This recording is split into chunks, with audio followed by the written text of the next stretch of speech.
fans from around the world, another South African political show.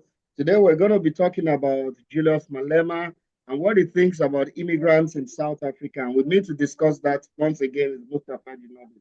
Mustafa, you're welcome to the Okay, show. Njani, South Africa. I hope I said it correctly. I just gave them greetings. So it's Yeah, the New Year's Day. So we have Malema. So Malema is has a good point, although he's being kind of funny. He says that he found out that there are white illegal immigrants in South Africa, not just black. And I guess he's wondering why we only shout about the black ones, but it's okay for the white ones. Can you give us the background? I think he's being funny, but he sees people on Twitter saying, I stayed in South Africa for 12 months, this and that. Give us a background to the story, yeah, Paul. basically, he's being bold here, advocating that the South African government should treat illegal foreign nationals with dignity and respect, which is good. Yes. He says that South African democratic obligation to support individuals, irrespective of their immigration status, should be equal. So he says they should treat them with respect and dignity, which is good. It's rare to find a South African talking like this, especially with their xenophobic influence and slants, you know. And then if you look at it, South Africa has long been a destination for migrants, really, especially for people from Nigeria and from parts of the world that are seeking for opportunities. You know, this all influx has placed a lot of pressure on housing, education, employment, and healthcare. But for him to now Yeah. come and challenge the government that there should be dignity and respect and equal rights, I think is a good one, really.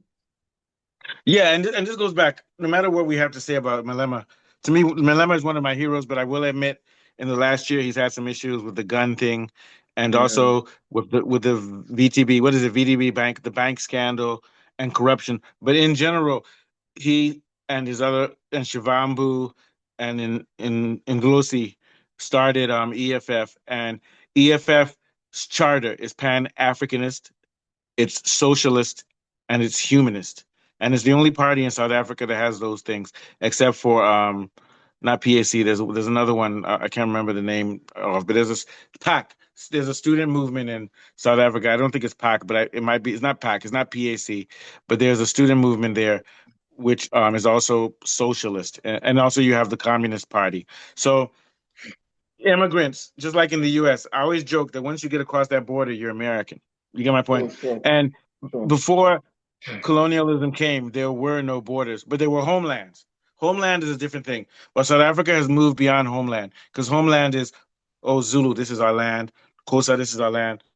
So and so before the British came. But we don't live in that world anymore. We live in a world which is modernized now and going against tradition. And for example, if a South African person who's Xhosa goes to the area that's Zululand, they won't tell them, oh, because you're not coastal, you can't come in here. So what I'm saying is that these national borders are not valid. They were bought by the Europeans. Africans don't live that way. We live within clans. So going back to what I was saying is that the EFF acknowledges that illegal immigration is a problem and it needs to be dealt with. But I think what they're saying is that this is not drug dealing, this is not war, this is not prostitution, this is not human trafficking. It's illegal immigrants, which is a problem. But we have to treat these people as citizens and even treat people who are guilty of things like rape and crime. You still have to treat them humanely. And South Africa and the EFF's charter, being a humanist socialist movement, is treat everybody equally. And what Malema is doing is he's showing that when white people come that are rich and overstay, nobody comes. But once you see someone like a Chimanda, no, what was the name? The one that won came second in Miss Yeah, Nigeria. I think it's Chinwe or I No, can't quite remember. Chidima. Chidima, yeah, Chidima. yeah. Yeah. But when you see that Chidima, maybe she might have a problem with her papers or her dad's Nigerian, you go after them. But when you see rich folks in Cape Town talking about I'm staying here longer and Yeah, I'm here. Santin. You don't have a Rich folks in problem with them. Santin. So this is an anti-Pan-African sentiment that's beginning to rise in South Africa, and we want them to be equal. So what I would like to see is whether the person is Nigerian or Bulgarian. And the reason I'm mentioning Bulgarian is because there's a lot of Bulgarian mafia in Cape Town who are in Cape Town illegally. They're selling drugs. Whether they're Bulgarian, Nigerian, whether they're a child, whether they're adult, treat all of them same with respect to the law, but also treat all of them with kindness and humility while sticking to the law. If you want to deport people because they're illegal, make sure you do it fairly, but treat them nicely. Don't say, oh, and then don't start saying nationalized, oh, all these Nigerians are coming here, all these Mozambicans, because we don't hear them saying, oh, all these British people are coming here and all these German people are coming here. So it just seems that there's a double standard. And I think that's what Malema was saying. And Malema is a Pan-Africanist, which means his goal eventually is to separate the borders and have one African Union. What are your thoughts, Afolabi? Yeah. I agree with you. One African Union will be exactly what we need. But I think the problem here is that some South Africans, they blame foreign nationals, usually for taking their jobs and resources. Foreign black nationals. Yes, Yeah. foreign black nationals for taking their Yeah. jobs and resources. They believe that, for instance, if I use Nigeria as a case in question, they feel the average Nigerian is better qualified that blue collar and white collar jobs. So when they see them around, they see them as a threat and they're somehow scared. So they respond by being xenophobic. And if you look at the stance that Malema has taken here, is trying to support them that no matter what it is, give them dignity, give them respect. But some people could also criticize him and say, why have you neglected your South African brothers, your Black South African brothers that are not quite as educated and need to be empowered and to be competing for jobs like this? So it's a delicate balance. Yeah, But but no, but here's the problem, though. They're not complaining about the fact that white companies are coming into South Africa and also Chinese companies, Russian companies, and looting it of all of its wealth, which is the actual real cause of the economic problem. They're picking on small labor and things like that, not yeah, people from Zimbabwe, Mozambique, which is not the problem. South Africa has multiple problems. Part of the problem is people migrating inwards, but the main problem, like I keep saying, is that it's one of the richest countries on earth, but its mineral wealth is not being used to develop the country and to benefit South African citizens. It's going to foreign companies, it's going to India with guys like the Guptas from before, it's going to British companies, then it's going into the pockets of even guys like Malema and Zuma and Ramaphosa and the politicians who are getting yeah. a piece of the pie and are robbing, all were tied to the banking scandal in which the banks were looted, in which a lot of poor Black South Africans were putting their money collectively in, and they've lost it now.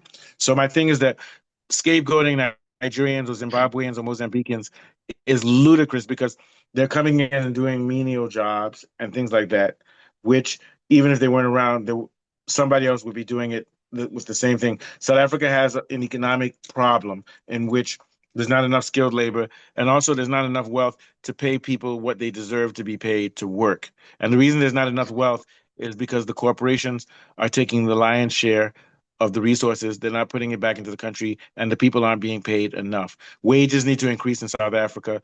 Taxation of foreign companies needs to increase, and South Africa needs to go back to what Malema said, which is seize the land. South Africa says the land should belong to the black people. I'm going to moderate it and say no. The land belongs to all South Africans, black, Indian, colored, and everything. But every South African will be fed by the land and will do well. Then after that, we can start to look at Pan-Africanism and opening borders a little bit and working with other African countries when those countries are ready. First step, South Africa doesn't need to join African Union, but it needs to be closely aligned to Botswana, Namibia, And Lesotho, all yeah, those sure. countries. All of those Yeah. countries should be brothers and they should Madagascar. work Yeah. together. That's the first step. Then later on, they can say, okay, Central Africa, if you guys are stable, we'll trade with you. West Africa, if you guys are stable and you stay away from Britain and France, Tinubu, who the cocaine dealer for CIA. We got to get you out. I'm just kidding. You don't know where I live, Tinubu. I'm living in Germany. Okay. Anyway, so but my point being is that each region has problems. So we're not saying just join an African Union, but first worry about your country, then your region. I think it's time for a Southern African region: Zimbabwe, Lesotho, Namibia, Botswana, all of those countries. What do you think, Afolabi? I agree with you. Let them form a regional alliance, much very akin to what we have now in West Africa, the Sahel region. Is very Yeah. strong regional alliance. And whatever Malema is saying is in tune with international best practices when it comes to human rights, advocating for more Yeah. compassionate immigration policies. This is an international issue. It's not just, common to South Africa. So he's just sounding out what he feels is like a microcosm of what should be happening the world over. And I think he's a very good, he's a Yeah, and you know, we make fun of Malema. Malema is like my hero. He's sort of like Trump. He's my hero, but he's also bad. But one thing we yeah, have to say about Malema is that he has stood up for Africa. He has yeah, put himself on the line. He's also stood up for Black people in South Africa, and he stood up for socialism. So we have to remember that. absolutely. And we also have to give a shout out to his boy Ndlozi. So I hope those guys can get their act together because I know I they're hope having so. internal I hope problems. so.